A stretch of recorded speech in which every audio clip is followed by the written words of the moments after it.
Hello everyone. Visa's stock price has soared, leaving many investors wondering if they've missed the boat. But the real question for the long-term investor is whether Visa is still a wide moat company, and is their moat weakening or actually strengthening? So today, guys, we are putting Visa to the ultimate test. We are putting them through the monopolistic trade score to find out. So here we go, guys. Let's check out the monopolistic score for Visa. So we type in Visa and we get Visa here. And first of all, we get the final score here. It's 8.3 out of 10. And you have here all the different components. We go over each one. So their gross margins are currently at 97.7%, so really high. It's a great percentage. Why? Well, first of all, guys, Visa has excellent network effects. So the more people use them, the better their investments into the company are, because they get, you know, the feedback from their customers on how to improve the product. And so they get more revenue that way and then can invest that back into the business. So that is creating a flywheel of feedback, investments, and cash flow. Second, it costs them almost nothing to process the transaction. It's done automatically. They pay for the electricity and the staff. So that's why it's such a high score. 10 out of 10 is well deserved for them. ROIC is another important business metric that many investors need to remember. It's the return on their invested capital.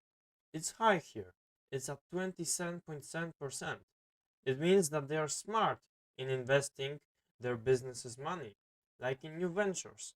Like I recently heard about their new, interest in stable coins, and also they are doing fraud detection. So that all costs money, and so they invest that money. And here you can see their returns are actually pretty great on that money. So that's why we gave them a 9 out of 10 score. It's a really positive metric.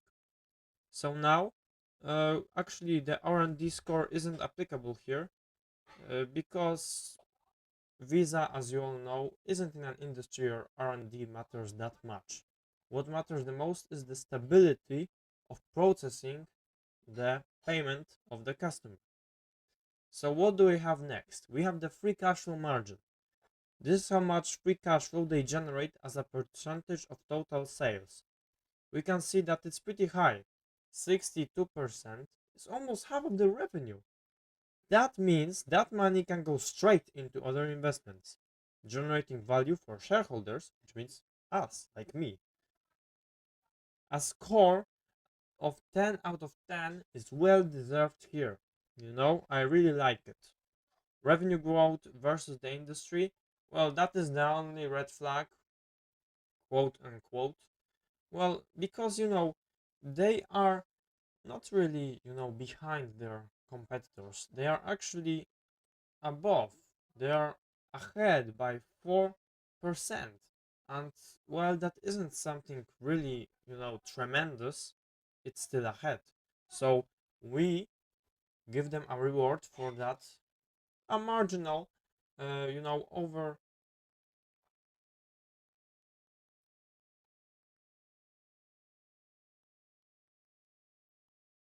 over performance. So we like that. 4 out of 10 is well deserved here. So hopefully that fully makes sense. You understand the view of Visa that I have. But any investor knows that in order to get a more detailed view of a company, we need more data. We as investors love data. And so I have created my own article on Visa with the investment thesis. It's below the video, the first link. It's completely free. Just click it and explore it. I give all the market share, the description of the business, the investment thesis. and also the valuation, because we investors like to hear the word valuation because we want to buy cheap, right? So click the first link in the description to read more on Visa.